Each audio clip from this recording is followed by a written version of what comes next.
ಎಲ್ಲರಿಗೂ ನಮಸ್ಕಾರ. ಇವಾಗ ಒಂದು ಟೈಮು ಸಂಜೆ 5 ಗಂಟೆ ಆಗೈತೆ. ನಾನು ಇವತ್ತು ಸಂಜೆ ಮೇಲೆ ವ್ಲಾಗ್ನ ಸ್ಟಾರ್ಟ್ ಮಾಡಿದ್ದೀನಿ. ನೋಡಿ, ಇವತ್ತು ಕೂಡ ಮಳೆಯಲ್ಲಿ ನೆನೀತು ಬಟ್ಟೆ. ಇನ್ನೂ ಒಣಗಿಸೇ ಇಲ್ಲ ನಾವು ಬಟ್ಟೆನ. ಸರಿ, ಇವಾಗ ಸ್ಟಾರ್ಟ್ ಮಾಡಿದ್ದೀನಿ. ಇವಾಗ ಏನು ಮಾಡ್ತಿದ್ದೀವಿ ಅಂತ ಹೇಳಿದ್ರೆ, ಸ್ವಲ್ಪ ಪಾತ್ರೆಗಳಿತ್ತು, ಎಲ್ಲ ಬೆಳಗ್ಗೆ ಇಟ್ಟಿದ್ದೀನಿ. ನಮ್ಮ ಮಾವ ಗಿಡಕ್ಕೆ ನೀರು ಹಾಕ್ತಾ ಇದ್ದರು. ಕೋಳಿ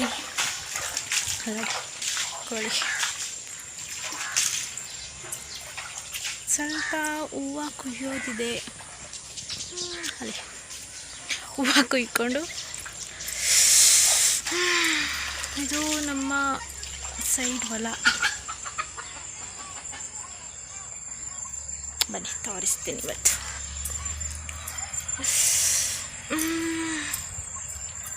ಬೆಳಗ್ಗೆಯಿಂದ ಸುಮ್ಮನೆ ವೇಸ್ಟಾಗಿ ಕುತ್ಕೊಂಡು ನಿಂತ್ಕೊಂಡು ಊಟ ತಿಂಡಿ ಮಾಡ್ಕೊಂಡು ತಿರುಗಾಡ್ಕೊಂಡಿರೋದೇ ಆಗೈತೆ. ಏನೂ ಮಾಡ್ಕೊಂಡಿಲ್ಲ ನಾವು.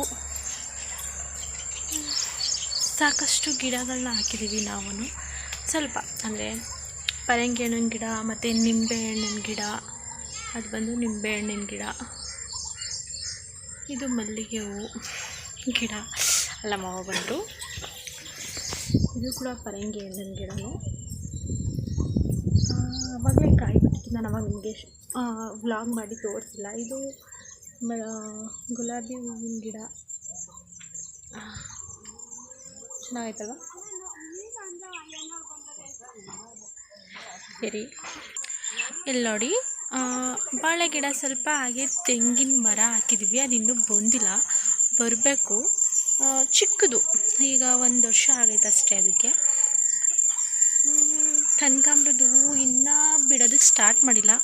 ಇದು ಕಾಕಡ ಹೂವು ಗಿಡ, ಕಾಕಡ ಹೂವು ಗಿಡ. ಅದಿನ್ನೂ ಬಿಟ್ಟಿಲ್ಲ, ಬಿಡಬೇಕು. ಇಲ್ಲೂ ಕೂಡ ಒಂದು ಮಲ್ಲಿಗೆ ಹೂವಿನ ಗಿಡ ಹಾಕಿದ್ದೀವಿ. ಮಲ್ಲಿಗೆ ಹೂವಿನ ಟೈಮಲ್ಲಿ ನಮಗೆ ತುಂಬ ಮಲ್ಲಿಗೆ ಹೂವು ಆಗುತ್ತೆ ಆಯಿತಾ. ಇವಾಗ ಮಲ್ಲಿಗೆ ಹೂವಿನ ಕಾಲ ಅಲ್ಲ, ಬಿಡ್ತಿತ್ತು. ಅವಾಗ ನಾನು ವಿಡಿಯೋ ಮಾಡ್ಕೊಂಡಿಲ್ಲ ನಿಮಗೆ ತೋರಿಸೋದಕ್ಕೆ. ಇಲ್ಲಿ ಒಂದು ದಾಳಿಂಬೆ ಹಣ್ಣಿನ ಗಿಡ ಹಾಕಿದ್ದೀವಿ ನೋಡಿ. ಇನ್ನು ಹೂವು ಕಚ್ಚಾಯ್ತದು. ಸುಮಾರು ಸಲ ಹೂವು ಕಚ್ಚಿದೆ, ಅಂದರೆ ಹಣ್ಣಾಗೋ ತನಕ ಇರೋದಿಲ್ಲ ಅದು. ಹೂವೆಲ್ಲ ಉದ್ರೋಗ್ಬಿಡುತ್ತೆ. ಹಣ್ಣಾಗಿರೋದು ಒಂದು 4-5 ಸಿಕ್ಕಿರ್ಬೋದು ನಮಗೆ ಅಷ್ಟೇ. ಇದು ಏನು ಹೂವು ಅಂತ ನನಗೆ ಗೊತ್ತಿಲ್ಲ. ನೋಡಿ, ಇದೇನು ಹೂವು ಅಂತ ನನಗೆ ಗೊತ್ತಿಲ್ಲ. ನಿಮಗೆ ಗೊತ್ತಿದೆ, ನೀವೇ ನನಗೆ ತಿಳಿಸ್ಬಿಡಿ ಆಯಿತಾ. ಎಷ್ಟು ಚೆನ್ನಾಗೈತಲ್ವ? ಇವತ್ತೇನು ವೀಡಿಯೋ ಮಾಡಬೇಕು ಅಂತ ಗೊತ್ತಿಲ್ಲದೇ ನಾನು ಏನು ಗಿಡ ನೆಟ್ಟಿದ್ದೀವಿ ನಾವು ಅನ್ನೋದ್ರ ಬಗ್ಗೆ ಮಾಡ್ತಾಯಿದ್ದೀನಿ. ಇದು ಇನ್ನೂ ಚಿಕ್ಕದು. ಏನು ಮರ ಅಂತಂದರೆ ಹಲಸು ಹಣ್ಣಿನ ಮರ. ಇನ್ನೂ ಒಂದು ಸಲನೂ ಬಿಟ್ಟಿಲ್ಲ, ಬಿಡಬೇಕು. ಇನ್ನೂ ಬಿಟ್ಟಿಲ್ಲ, ಬಿಡುತ್ತೆ. ಮತ್ತು ನಾವು ಒಂದು ಸ್ವಲ್ಪ ಹತ್ತಿ ಗಿಡನೂ ಹಾಕಿದ್ದೀವಿ. ಅದು ಕಾಣಿಸ್ತಿದೆನಾ?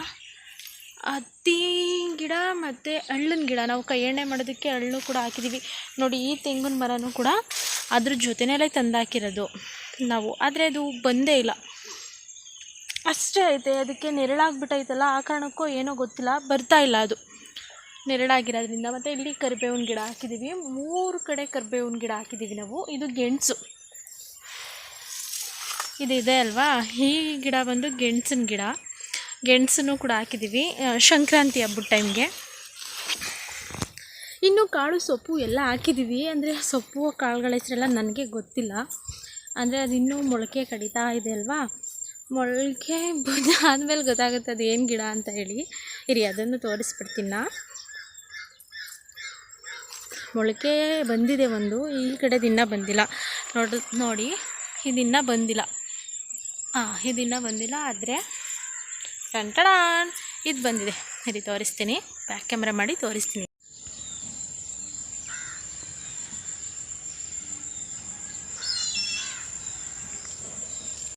ಒಂದು ಹಣ್ಣಿನ ಮರ. ಆದರೆ ಈ ಹಣ್ಣಿನ ಹೆಸರು ನನಗೆ ಗೊತ್ತಾಗ್ತಿಲ್ಲ.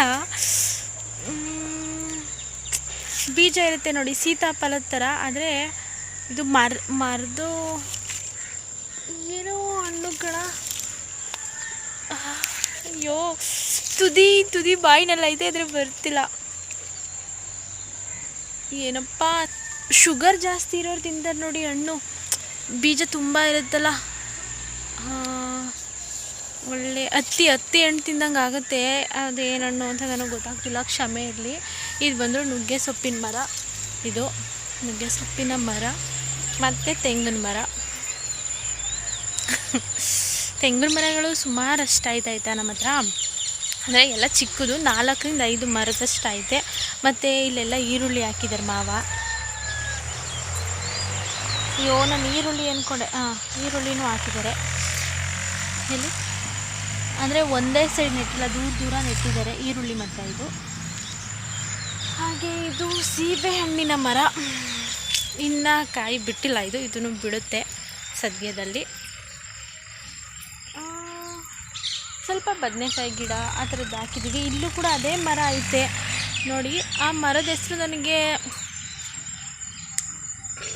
ಗೊತ್ತಾಗ್ತಿಲ್ಲ. ನಮ್ಮ ಮಾವನೋ ಕೇಳ್ಬಿಟ್ಟು ನಾನು ಹೇಳ್ತೀನಿ ನಿಮಗೆ. ಹಾಗೆ ಇಲ್ಲಿ ಇದು ಬಂದು ಆ ಮರ ಅಲ್ಲ ಅದು, ಆ ಗಿಡ ಬಂದು ಬದನೆಕಾಯಿ ಗಿಡ. ಮತ್ತು ನಾವು ಅದೇ ಮರನ ಇಲ್ಲೂ ಕೂಡ ಹಾಕಿದ್ದೀವಿ. ಆದರೆ ಈ ಮರದ ಹೆಸರು ಈ ಮೂರೂ ಒಂದೇ ಮರನೇ, ಅಂದರೆ ಮರದ ಹೆಸರು ನನಗೆ ಗೊತ್ತಾಗ್ತಿಲ್ಲ, ಕ್ಷಮೆ ಇರಲಿ. ಹಾಗೆ ನಾವು ಪೂಜೆ ಸಾಮಾನಿಗೆ ಪೂಜೆ ಮಾಡೋದಕ್ಕೆ ಅಂತ ಹೇಳಿ ದಾಸವಾಳದ ಗಿಡಗಳನ್ನೂ ಹಾಕ್ಕೊಂಡಿದ್ದೀವಿ. ದಾಸವಾಳದ ಗಿಡ ನಮ್ಮ ಹತ್ರ 3 ಇದೆ, 4 ಕಲರ್ದಿದೆ. ರೆಡ್ ಒಂದು, ಈ ಕಲರ್ ಒಂದು, ಇದು ಪಿಂಕ್ ಬರುತ್ತೆ ಆಯಿತಾ, ಮತ್ತು ರೆಡ್ಡು, ವೈಟ್ ಕಲರು, ಆ ಥರ ಸುಮಾರಷ್ಟು ಗಿಡಗಳು ಹಾಕೊಂಡಿದ್ದೀವಿ. ಹಾಗೆ ಕನಕಾಂಬ್ರದ ಹೂವಿನ ಗಿಡನೂ ಐತೆ. ಇದಕ್ಕೆಲ್ಲ ಇವಾಗ ನಮ್ಮ ಮಾವ ನೀರು ಹಾಕಿದ್ರು ನೋಡಿ. ಕನಕಾಂಬ್ರ ಚೆನ್ನಾಗೈತಲ್ವ, ಚೆನ್ನಾಗಿ ಹೊರಡೈತೆ. ಹೂ ಬಿಟ್ಟಿದ್ರೆ ಒಂಥರ ಗಿಡಗಳನ್ನ ನೋಡೋದಕ್ಕೆ ಚೆಂದ ಅಲ್ವಾ. ಇಷ್ಟಕ್ಕೂ ಮಾವ ಇವಾಗ ನೀರು ಹಾಕಿದ್ದಾರೆ. ನಾನು ವೀಡಿಯೋ ಮಾಡ್ಕೊತಾ ನಿಂತಿದ್ದೆ, ಅಂದರೆ ಅವರು ನೀರು ಹಾಕೋ ಟೈಮಲ್ಲಿ ಮಾಡಲಿಲ್ಲ. ನಾನು ನೀರು ಹಾಕಿ ಅವರು ಒಳಗಡೆ ಹೋಗಿದ್ದಾರೆ, ನಾನು ವೀಡಿಯೋ ಮಾಡೋದಕ್ಕೆ ಅಂತೇಳಿ ಬಂದೆ. ಮತ್ತು ಇಲ್ಲಿನೂ ನೋಡ್ಬೋದು ನೀವು, ಇಲ್ಲಿ ಒಂದು ಮಾವಿನಕಾಯಿನ ಮರ ಹಾಕಿದ್ದೀವಿ. ಇದು ತೋರಿಸ್ತೀನಿ ಹತ್ರ ಹೋಗಿ. ಇದು ಬಂದು ಮಾವಿನಕಾಯಿ ಮರ, ಆಮೇಲೆ ಮಾವಿನ ಹಣ್ಣಿನ ಮರ ಹಾಕಿದ್ದೀವಿ. ಇಲ್ಲಿ ಮತ್ತೆ ದಾಸವಾಳದ ಗಿಡ ನೋಡ್ತಿದ್ದೀರಾ ನೀವು. ಹಾಗೆ ಇದು ಕೂಡ ಕರಿಬೇವಿನ ಸೊಪ್ಪಿನ ಗಿಡ. ಇಲ್ಲಿ ಇದು ಕೂಡ ಕರಿಬೇವಿನ ಸೊಪ್ಪು. ಮಳೆ ಮತ್ತೆ ಬಂತು ನಮ್ಮ ಊರಿನಲ್ಲಿ. ಮಳೆ ಅಂತಲೂ ದಿನ ಏನು ಮಾಡ್ತಿದ್ದೀರಾ, ಮಳೆ ಬಂತು ಬಟ್ಟೆ ಎತ್ಕೊತಿದ್ದೀವಿ, ಮಳೆ ಬಂತು ಬಟ್ಟೆ ಎತ್ಕೊತಿದ್ದೀವಿ, ಇದೇ ಆಗ್ತಿದೆ. ಹಾಗೆ ಮನೆ ಹತ್ರನೂ ನೋಡಿ, ಇಲ್ಲೂ ಕೂಡ ಚೆಂಡು ಮಲ್ಲಿಗೆ ಸಸಿ, ಚೆಂಡು ಮಲ್ಲಿಗೆ ಮತ್ತು ಮುದ್ದು ಮಲ್ಲಿಗೆ, ಹಾಗೆ ಚೆಂಡು ಮಲ್ಲಿಗೆ, ಮುದ್ದು ಮಲ್ಲಿಗೆ, ಕನಕಾಂಬ್ರದ ಹೂ ಗಿಡ ಅಷ್ಟು.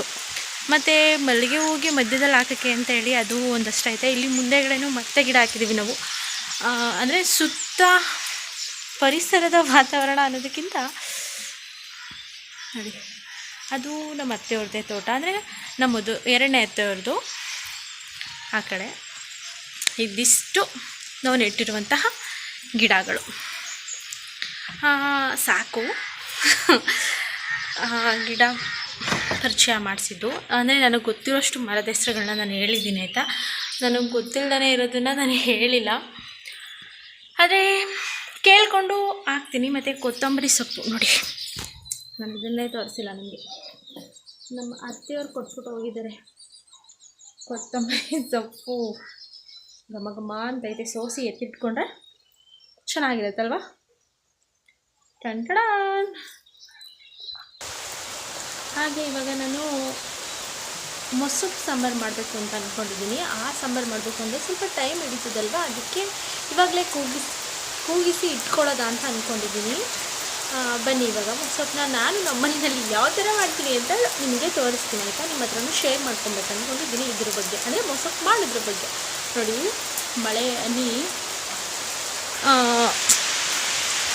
ಮಳೆ ಬೀಳ್ತಾ ಐತೆ ನೋಡಿ, ಚೆನ್ನಾಗಿ ಹೋಯ್ತಾಯ್ತು ಮಳೆ. ಸ್ವಲ್ಪ ಜೋರಾಗೆ ಬಂತು.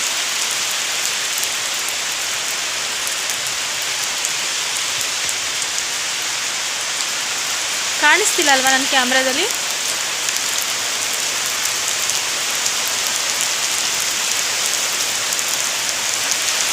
ಕಾಣಿಸ್ತಿದ್ದೇನಾ?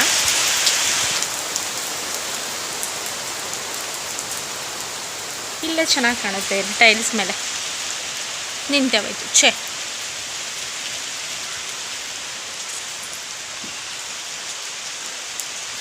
ಹೋಗಲಿ ಬಿಡಿ, ಬನ್ನಿ ನಾನು ಯಾವ ಥರ ಮೊಸಪ್ಪು ಮಾಡ್ತೀನಿ ಅಂತ ಇವಾಗ ನಿಮಗೆ ಶೇರ್ ಮಾಡ್ತೀನಿ. ಇಷ್ಟು ಬೇಳೆನ ತೊಳ್ಕೊತೀನಿ. ನೋಡಿ, ಇದು ಬಂದು ಮೊಸಪ್ಪಿನ ಸೊಪ್ಪು. ಇದ್ರ ಜೊತೆಗೇನೆ ನಾನು ಬೇಳೆನ ಬೇಯೋದಕ್ಕೆ ಹಾಕೊತೀನಿ.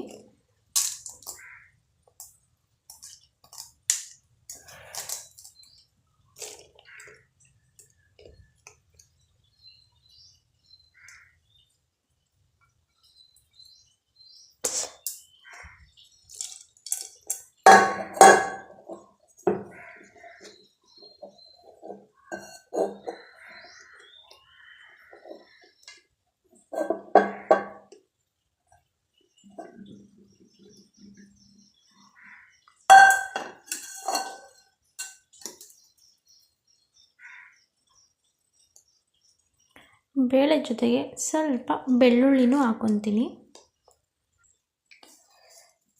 ಆವಾಗಲೇ ಹೇಳ್ದಂಗೆ ಬೆಳ್ಳುಳ್ಳಿ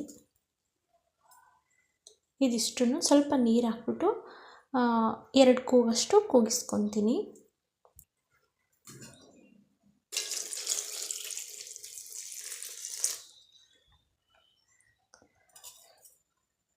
ಸ್ವಲ್ಪ ರುಚಿ,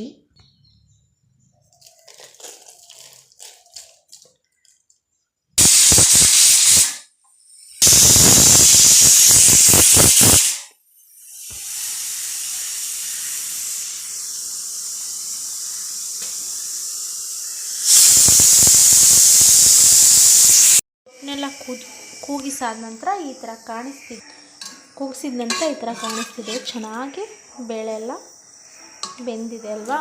ಇವಾಗ ಇದನ್ನು ನುಣ್ಣಗೆ ರುಬ್ಕೊತೀನಿ.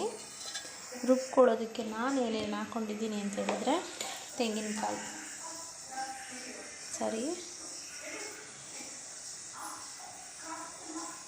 ತೆಂಗಿನಕಾಯಿ ಹಾಕ್ಕೊಂಡಿದ್ದೀನಿ, ಕಟ್ ಮಾಡಿ ಹಾಕ್ಕೊಂಡಿದ್ದೀನಿ ಸಣ್ಣ ಪೀಸಾಗಿ.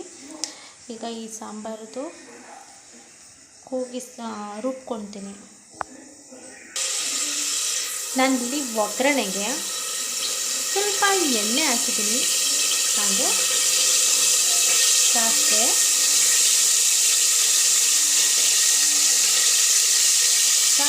ಜೊತೆಗೆ ಮೆಣಸಿನಕಾಯಿ ಅದಷ್ಟು ಚೆನ್ನಾಗಿ ಬೇಯಿಸಿ. ಮೆಣಸಿನಕಾಯಿ ಸ್ವಲ್ಪ ಹಾಕ್ಬೇಕು.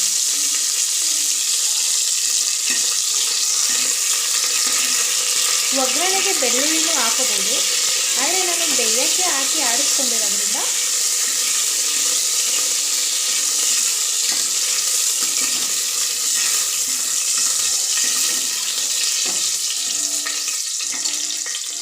ಹಾಕಿಲ್ಲ.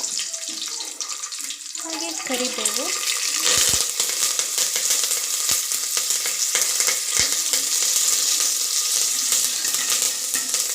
ಆದಮೇಲೆ ಈರುಳ್ಳಿ, ಇಲ್ಲಿ ಒಂದು ಸ್ವಲ್ಪ ಒಂದು ಈರುಳ್ಳಿ ತೊಗೊಂಡಿದ್ದೀನಿ.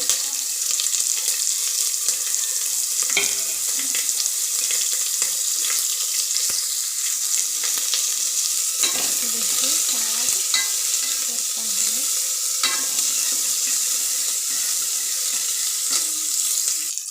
ಹಾಗೆ ಮೂಲಂಗಿ,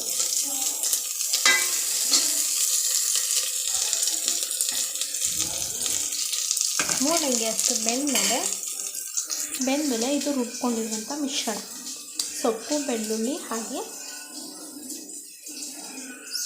ಬೆಳ್ಳುಳ್ಳಿ ಹಾಗೆ ಬೇಳೆ, ಸ್ವಲ್ಪ ಕಾಯಿ ಹಾಕಿ ರುಬ್ಕೊಂಡಿದ್ದೀನಿ. ಜೊತೆಗೆ ಸ್ವಲ್ಪ 1 ಸ್ಪೂನಷ್ಟು ಮಾಂಸ ಸಾಂಬಾರು ಪುಡಿ ಹಾಕ್ಕೊಂಡಿದ್ದೀನಿ. ಮನೆಯಲ್ಲೇ ಮಾಡಿರುವಂತಹ ಮಾಂಸ ಸಾಂಬಾರಿನ ಪುಡಿನ ಹಾಕಿದ್ದೀನಿ. ಇದಿಷ್ಟನ್ನು ಇವಾಗ ಇದಕ್ಕೆ ಹಾಕೊಳ್ಳೋದು.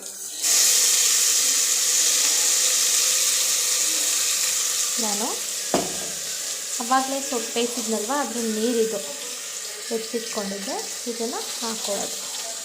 ನೀಟಾಗಿ ಎಲ್ಲನೂ ಹಾಕ್ಕೊತೀನಿ ಸಾಂಬಾರಿಗೆ. ನೋಡಿ, ಬೆಂದಮೇಲೆ ಇನ್ನೂ ಗಟ್ಟಿ ಆಗುತ್ತೆ. ನಿಮಗೆ ಎಷ್ಟು ಬೇಕೋ ಅಷ್ಟು ಪ್ರಮಾಣದಲ್ಲಿ ಸಾಂಬಾರನ್ನ ತೆಳುವಾಗಿ ಮಾಡ್ಕೊಬೇಕು. ಮೊಸಪ್ಪು ಜಾಸ್ತಿ ಗಟ್ಟಿಯಾಗಿಬಿಟ್ರೆ ಚೆನ್ನಾಗಿರಲ್ಲ, ತೆಳುವಾಗಿದ್ದಷ್ಟು ಚೆನ್ನಾಗಿ ಇರುತ್ತೆ. ನಮ್ಮ ಮನೆಗೆ ಸಾಂಬಾರು 2 ಟೈಮ್ಗೆ ಇಷ್ಟು ಸಾಕು. ಇದಕ್ಕೆ ರುಚಿ ಹಾಕ್ಬಿಟ್ಟು ಚೆನ್ನಾಗಿ ಮಳ್ಳಿಸ್ಕೊಂಡ್ರೆ ಮೊಸಪ್ಪು ಸಾಂಬಾರು ರೆಡಿ. ಇದಕ್ಕೆ ನಾನು ಅನ್ನ ಮತ್ತು ಮುದ್ದೆ ಮಾಡ್ಕೊತೀನಿ. ನೆಕ್ಸ್ಟ್ ಊಟ ಮಾಡಬೇಕಾದ್ರೆ ನಾನು ವೀಡಿಯೋದಲ್ಲಿ ಸಿಗ್ತೀನಿ ನಿಮಗೆ. ಅಲ್ಲಿ ತನಕ ಟೇಕ್ ಕೇರ್. ಹಾಗೆ ಬಾಯ್ ಬಾಯ್. ಮೊಸಪ್ಪು ಸಾಂಬಾರು ಹಾಗೆ ಮುದ್ದೆ ಊಟ ಮಾಡಿಕೊಂಡು ನಾನು ಈ ವಿಡಿಯೋನ ಇಲ್ಲಿಗೆ ಏನು ಮಾಡ್ತಿದ್ದೀನಿ.